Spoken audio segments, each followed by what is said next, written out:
Young beginners যাদের অত বেশি নলেজ নেই বাট মাসল বানানোর শখ আছে, তাদের তিনটে এমন জিনিস করতে হবে যাদের তাদের মাসল গ্রোথ হয়। সেই তিনটে জিনিসগুলি হলো, ফার্স্ট, টাইমে ঠিকমতো ঘুম থেকে ওঠা দরকার। সেকেন্ড, টাইম টু টাইম ঘুমোতে যাওয়া দরকার। এবং থার্ড, ওয়ার্কআউটের জন্য ফিক্সড টাইম করা দরকার এবং পোস্ট ওয়ার্কআউট মিলেরও ফিক্সড টাইম করা দরকার।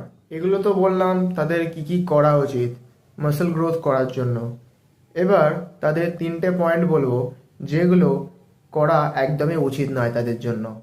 ফার্স্ট হলো, তাদের লেট নাইট পার্টিস করা একদমই উচিত নয়, কারণ লেট নাইট পার্টিস হেলথ অথবা মেন্টাল হেলথের জন্য একদমই ভালো নয়।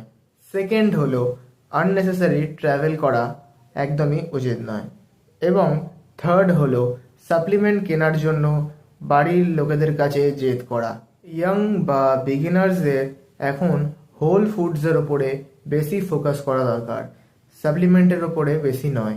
আরও একটা কথা, যারা ইন্টারমিডিয়েট বা এক্সপার্ট অ্যাথলিট তাদেরকে আমি একটা সাপ্লিমেন্ট নিতে একদমই বারণ করব, সেটা হলো এল কার্নিটাইন সাপ্লিমেন্ট। এল কার্নিটাইন সাপ্লিমেন্ট কী জন্য নেয় সেটা বলে দিচ্ছি। এল কার্নিটাইন সাপ্লিমেন্ট বেশিরভাগ ইউজ হয় ফ্যাট লসের জন্য। এল কার্নিটাইন সাপ্লিমেন্ট না নেওয়ার কারণটা হলো, কারণ এল কার্নিটাইন সাপ্লিমেন্ট থাইরয়েড প্রমোট হয়ে থাকে। যাদের থাইরয়েড নেই তাদের থাইরয়েড হয়ে যায়, এবং যাদের থাইরয়েড আছে তাদের লাইফে রিস্ক হতে পারে। এল কার্নিটাইন আমাদের হোল ফুডসের মধ্যে আগে থেকেই থাকে।